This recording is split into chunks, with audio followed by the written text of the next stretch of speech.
apparently this is Warhammer the fantasy universe, so we're gonna be watching I use chromosomes to become a god in Total Warhammer 3 by this guy. Okay, 3, 2, 1, go. Warhammer Total War 3 is a game where you can socialize with your neighbors, build lasting relationships, and undertake extreme renovation projects. In this expansive fantasy setting, there are dozens of races to choose from, and any choice is perfectly acceptable as long as it's Clan Moulder. Why? Because Clan Moulder is the only faction that allows you to lobotomize your own soldiers and genetically modify them so extensively that they turn into a writhing tower of flesh, which is oh my god! simply too ugly to die. Today, we will utilize the power of gene splicing, along with a complete disregard for side effects, to create the ultimate life form and conquer our enemies. But first, that's a word so cool! What? I've never heard of this. from our sponsor. GamerSupps is a company which sells GamerSupps! I'm gonna skip this. lands of a place which is called Kizlev, but which we all know is simply Eastern Europe. True to form, these tundras are inhabited exclusively by 17th century Russian nobility and recently paroled sex offenders. As such, its main exports are bad haircuts, class warfare, and uncomfortable conversations. Submit to me. But perhaps the like greatest that. downside to living in would Kizlev you is say that it like every that? battle appears to be taking place inside of a used toilet bowl. However, that's it's the exactly the kind of environment you'd expect someone named Throt the Unclean to thrive in, and thrive we will. Our name. goal is to transcend That's the my- weakness that's of our my real genetics name. I by just got doxxed. responsibly using science to ethically create the perfect organism. The only Hell? issue is that the more we edit our chromosomes, the greater our risk of developing this unfortunate condition called genetic instability. It's a pretty mild disorder. Your chance of survival is about the same as getting shot in the head, because the main symptom of this condition is immediate and rapid physical disintegration. And if you take it too Oh my god! far, genetic instability turns into explosive instability, which causes your anatomy to detonate on contact with the enemy. We could work on a cure, or we could just push you down a garbage chute and try again, because by pressing this This game looks so fun! button, we can literally recycle you. This is done through the use of the growth vat. You can think of it like a compost pile for people. I'm going to try to make a unit with the maximal amount of genetic modifications, and according to my calculations, the chance of doing that successfully is approximately 0.03%. So, you know,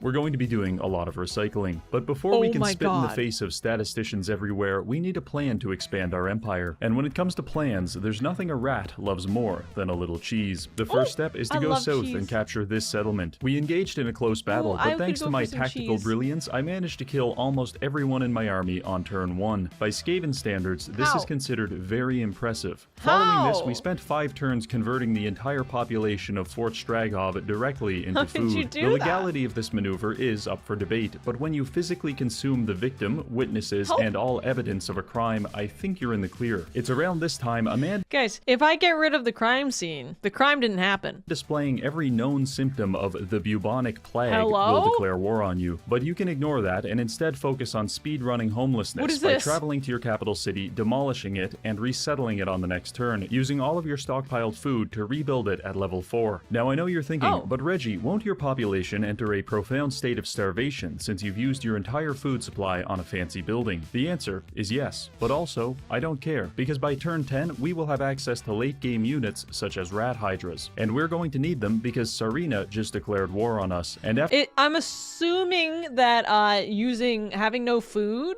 probably has implications beyond just being like kind of like a quirk that you don't like. So I guess he's speedrunning despite the negativities.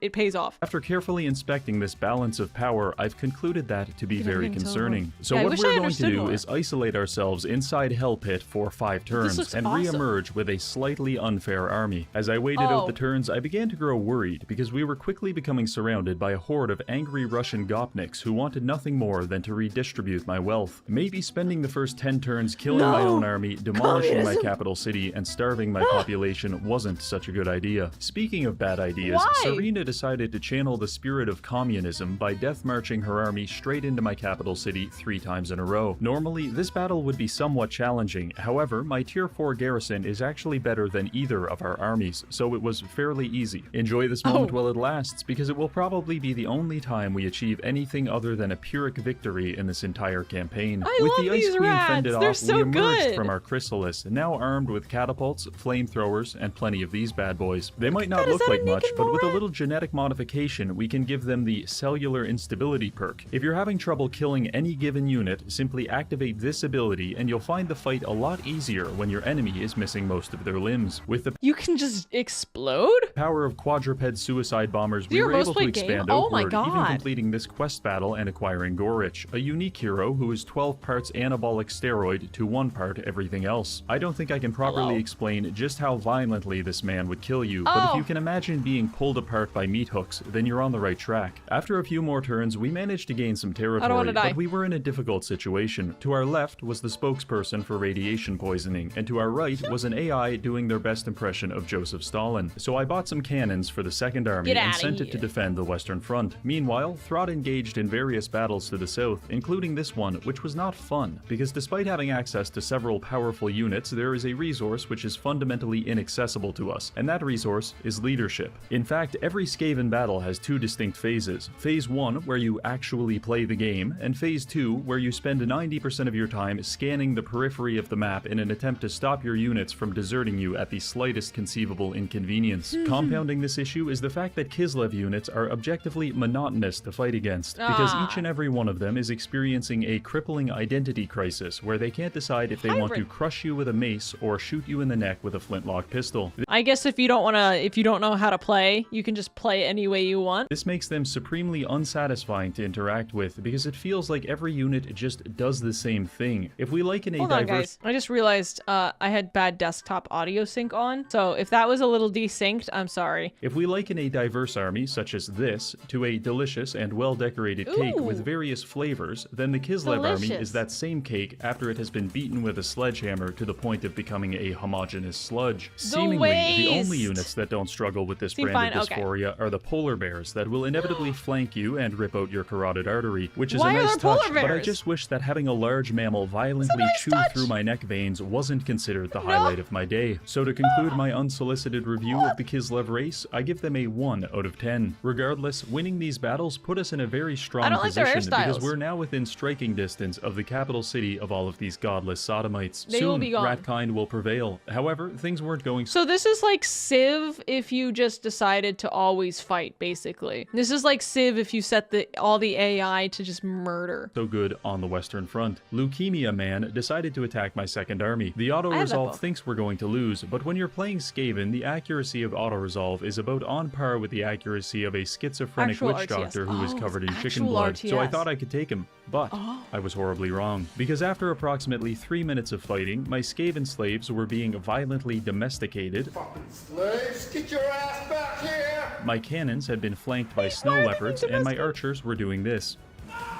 Moments like these remind me that my personal battle against Being autism killed? is not going very well. So, the Great Orthodoxy made a generous contribution to population control on our behalf, but that's okay, because as fast as you can kill my armies, I can make 3 more. By this point, we had managed to completely isolate Kizlev and drain most of its resources. All Rats that's left make now is more to hire a rats. It's what warlock they like to do. engineer, run him over to Kizlev, and use this ability to produce an earthquake that will destroy most of their walls. You know it's a good What? earthquake too, because the engineer dies in the process. Cause earthquake? You can cause a fucking earthquake? Following this, Throth Alright. besieged the settlement and started I'm very starving them interested out. in this Once they game. were looking There's a lot of particularly Warhammer games I'd anemic, like we to play. completed an auto-resolve and Kislev was officially ours. I've never now unrestrained by our abusive actually- alcoholic neighbors, I gazed upon the world map to see what diplomatic opportunities await, and I quickly realized that everyone who isn't a disfigured abomination absolutely hates us. But that being said, we did have some friends, and they started pushing south into Empire territory. The Empire, Oh? even in its incomplete form, is strength rank 2, and I want absolutely nothing to do with that. So instead, we traveled northeast and started boy. bullying this guy for looking like a fucking idiot. This man Oh, looks this like is the a guy who looks child, like an and idiot. as it turns out, he has roughly the same combat effectiveness, because when I shot him with a cannon, he stopped moving. Now, it's been about 10 turns since That's all it takes. I'm surprised they haven't done a Total War 40k. Yeah, This is actually like, I would love this. Real-time strategy against some Tyranids. Give me a blue boy. Give me a blueberry to fight. I can pick sides. Since I've done anything extraordinarily stupid, so I decided to change that by purchasing the Clone Warfare Doctrine, which makes all of my Skaven slaves acquire 3 random mutations. Depending on how successfully they mutate, they will either gain superpowers, or their bodies will start violently self-destructing. This is objectively bad, but also mildly entertaining. Following this, and perhaps because of it, the Empire decided it was time to perform a late-stage abortion on us using the medically correct device known as a mortar battery. With war declared, I shifted my attention south to find 5 Empire armies absolutely salivating at the thought of bashing my head in. I needed to equalize the numbers, but money was tight, so I just recruited 2 full armies of Skaven slaves. The plan is to use them to literally absorb all the enemy's ammunition and then tire them out in melee combat. And before you ask, no, I don't feel bad, because if they didn't want this to happen, they shouldn't have put the phrase expendable meat shield on their resume. With our preparations now complete, we entered into an absolutely massive battle against the humans, with each side deploying 5 full armies for a total of over 7,000 people. I am like learning about this game in such a way that is making me very, very interested in real-time strategy that is like very, very, very real-time. Like, people are just doing things. If you don't notice, you don't notice. Although this would be very bad for me as like streaming. I'd be fucking... Victory here could secure us a path into the Empire, and defeat would probably set us back about 20 turns. So here's the plan. Step 1. Use my failed science experiments to physically disgust the opponent. Step 2. Create a formation of people that actually matter atop of this hill and use my poison wind mortars to harass the enemy on approach. Step 3. Have a panic attack from trying to manage 4,000 units. And then the most important step of all, Step 4. Locate the enemy leadership and right-click on them with Gorich. After about 30 seconds of socializing with Gorich, the enemy heroes display a strong proclivity towards bleeding to death. The battle unfolded, and it was utterly gruesome. Within 2 minutes, the hill we were holding looked closer to a mass grave than an active battlefield, with wave after wave of humans crashing against our line, only to be enveloped by a horde of rats and eaten alive. Every so often, they would deploy some mortars to try to bombard us, at which point I'd use my rat ogres to absolutely flatten them. It was like watching a truck crash into an occupied hospital bed. Overall, the lines were holding well, and eventually, after 15 minutes of fighting, the day was ours. Sure, every single Skaven... Trying to micro 40 units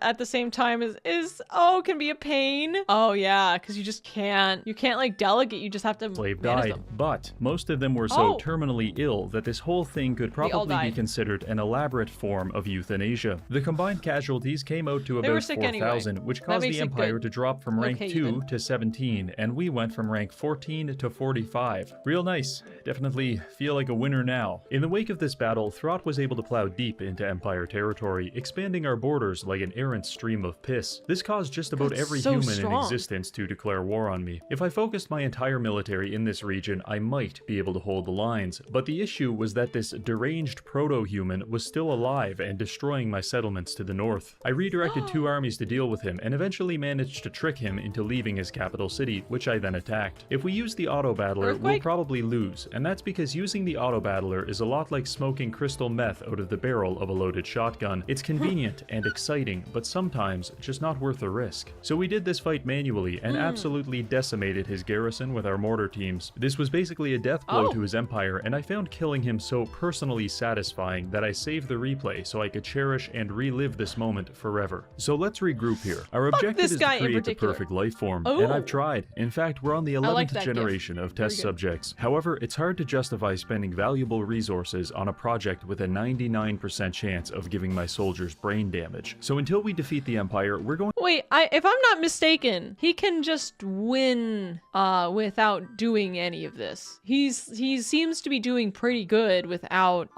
turning his soldiers into exploding creatures. Yes, okay. So this is... yes. Why is he doing this? Kind of, but you never know. Well, it seems like this might be like a surefire way of approaching the possibility of losing. This could actually make him lose by spending it's fun out here.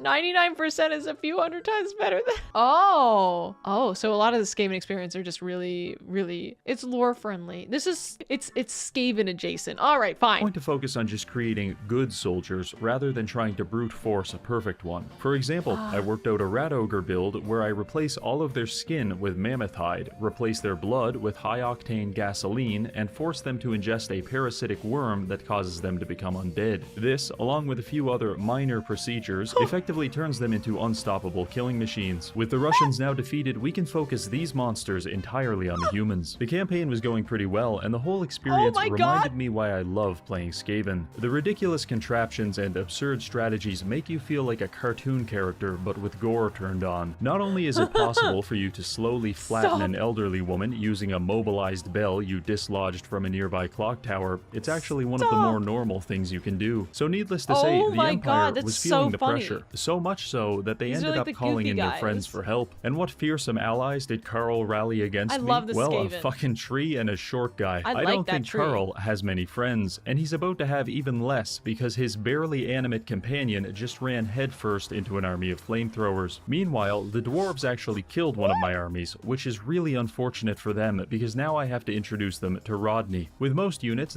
Rodney, there is some part that isn't dangerous, but with Rodney, everything will kill you. He's covered in spikes, his entire body is swinging and gyrating around wildly, and if any part of him even touches you, it could best be likened to being hit with a bag full of cinder blocks. So anyway, they died. After assimilating the resources of Carl's friends, our faction had become so powerful that beating him up was starting to feel like beating up someone with cerebral palsy. And as I'm sure you know, after a few minutes, that experience becomes very unrewarding. But I refused to let the physically disabled rob me of the joy of victory, so I decided to fire another bullet into this still twitching corpse of morality by spending 1,000 gold to develop biological weapons, which I then deployed in Carl's capital city. This was not tactically necessary, but it was kind of fun. I enjoyed watching it spread through his territory, decimating his economy and slowly decomposing all of his armies. The plague was so virulent that it even started killing the French, which caused them to declare war on me. I viewed this— The French!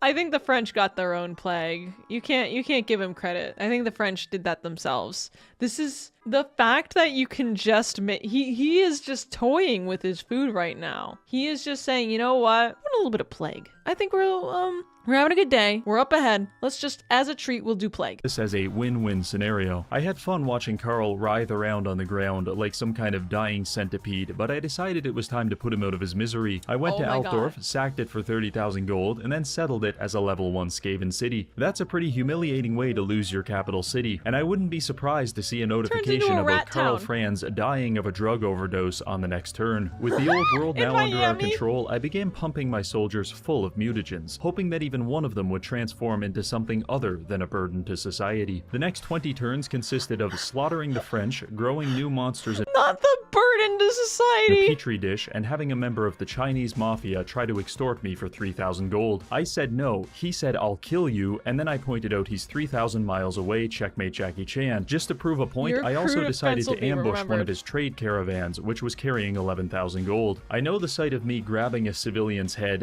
Is this serious? Why is the AI in this game like really stupid, or is it just like that one in particular? Give me 3,000 gold. I'm forever away. Don't kill my guy holding next to you with 10,000 gold. It can be stupid. Oh my god. And slowly crushing it with my bare hands looks bad, but it's actually okay because these people are communists, and what they need most of all is freedom. And as an advocate of freedom, I am morally obligated to extend to them the compassionate hand of freedom by balling it up into a fist and punching them in the face with it repeatedly until they submit and conform to my political ideologies, which is a roundabout way of saying I just wanted 11,000 gold, but I digress. After countless trips to the recycling bin, we were on attempt 28. It was promising. We got him all the way to 10 augments. All I have to do now is administer the ultimate mutagen. What is the ultimate mutagen? This is cum. It's basically a loot box of chromosomes Ew! because it gives him 3 random How would he mutations. know? I crossed my fingers and performed the Lactate on procedure. command? It was a success. Joey 28 officially had 8 mutations, which gave him a total of 17 augments. According to my research, this is the maximum amount possible. Or maybe I just made that up, who knows? Regardless, I think he's perfect. caught that so word. ladies, like it or not, Taste this test. is A what the little taste ideal test. male physique looks like. A badly mutated rat man with mammoth skin, diabetic neuropathy, propane sweat glands, and some kind of brain parasite. Have I broken several international laws in the creation of this creature? Yes, but in the eyes of God, I am amongst him, because Joey 28 is the perfect organism, and he's Joey arrived just in 28. time, because it is officially the end of the world. The wild hunt has begun, and the wood elves have decided the best way to protect the environment is through homicide.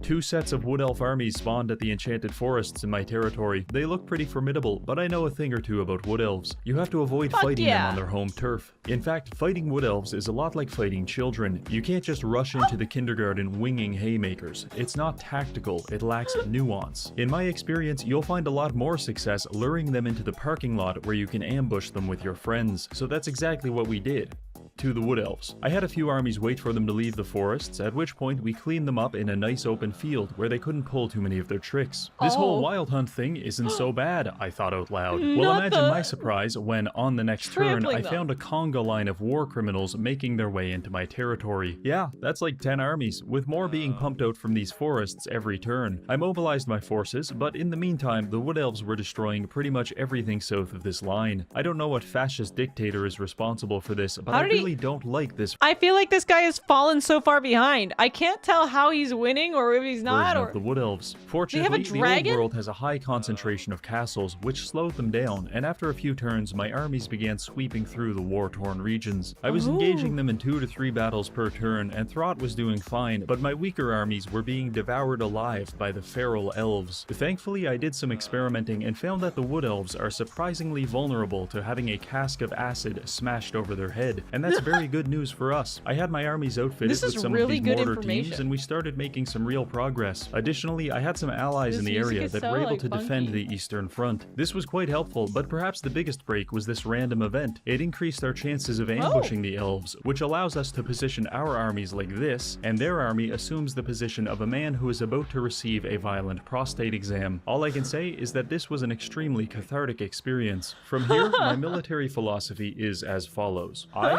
60,000 gold, and I'm guessing the wood elves do not, because upon reviewing their economic infrastructure, I found only mud huts and strange men tweaking on crystal meth. Therefore, I don't believe they can keep up this pace, so I'm going to enter a financial deficit to field just enough armies to gradually grind our enemies to dust under the assumption that they won't be able to replenish their ranks. Over the next 10 turns, I managed to slowly claw back my territory from the elves. I even had time to quell a rebellion from Krekronid of the Black Chasm. Who is Hello? Krekronid of the Black Chasm? Only the finest Krekronid? collector of level 1 archers in the entire world. And this, I had to congratulate him on personally. By this point, we'd unified our eastern, western, and central fronts, effectively pushing the wood elves back to this choke point. Around This this time, seems my so allies fun. declared war on Vlad von Karstein and asked me for help. Confused and clearly busy, I said Me no. this In entire hindsight, video, kind this of. was the wrong response, because apparently it was a social faux pas on par with pouring lubricant on a wheelchair ramp. Within 2 turns, the entire world was so Impossible. disgusted by my actions that 17 different people canceled their trade deals with me, including Vlad, costing me thousands of gold per turn. Furthermore, a couple others just outright declared war on me. So needless to say, we're on our own from here. With our armies now unified, we pushed through at Helmgart and even repelled 1,800 elves on the next turn. After this victory, the wood elves attempted to call time out by issuing a press release that the wild hunt was over. Sorry guys, I'm afraid that's not how this works, because my wild hunt is just beginning. Briefly regrouping at Paravon, I took stock of wanna the see situation. these elves die. We have 5 armies. Throt, Tell me how they specializing die. in giant monsters. Snickich with assassins. How do you Bokbok make and the Ixstone are Hydra? bringing in the siege weapons. And finally, Bilefitch has every known flavor of rat ogre. Rat ogres with flamethrowers, tasers, Gatling guns, and even rat ogres covered in sheet metal. Comparatively, the elves Rat don't have as much, ogres. but they are in the forest, and fighting a wood elf in the forest is like fighting an Italian in a spaghetti factory. Thousands of years of evolution very have hard. rendered them perfectly optimized for combat in that environment, so they're still Exactly. fairly dangerous. I would know the this. first battle was against Durthu at Waterfall Palace. mia. I stormed the field with my monsters, and the elves adopted this strategy of shooting us I'm from behind a Italian? wall, which was Is smart. that true, Sonny? You cannot fight me. You don't fight Italians in anywhere with wheat. The Italians, they're gonna start making bread. It's over. Until the wall broke. I can guarantee you they weren't feeling so smart then. Meanwhile, Durthu was waiting alone at the top of the mountain as if he was expecting a fair and honest duel with Throt. Instead, I had 4 assassins stab him to death. The first battle was behind us, and it really sucks fighting in this environment, so I took a great satisfaction in auto-resolving my way to the final forest. It's being guarded by Orion and a few others, but at this point, we have the momentum, we have the numbers, and most importantly, we have Joey. We gave these drug-addled freaks the beating that their parents should have given them 30 years ago. Go, I mean, Joey! we really put a pounding on their ass. Gorich, Joey, Throt, it's going to take the Wood Elves years just to learn how to walk again. And as I stood there in a burning forest, surrounded by thousands of dead elves, I knew I had done the right thing, because the wild hunt is finally over. Sure, it cost me 10,000 gold per turn, and I'm at war with everyone from the triads to literal demons, but all of that pales in comparison to the fact I have killed all Europeans, become God, and saved the world. I really couldn't ask for a better legacy. And with that, I feel Throt has achieved his goals and his purpose in life is complete. So that's it for this video. Feel free to check out the second channel where I'll be posting some of my extra content. Big thanks to this month's patrons for supporting the channel. I want to see the rats take over the world. Wait! Oh my god! This is a good one. I am so interested in this game right now, but like I've never seen something like this. It looks so good, and I had no idea that it was like Warhammer like Fantasy, which is the original, had games like this. I thought it was like not really that popular, but the fact that they have Total Warhammer 3, I mean, suggests that people really like it.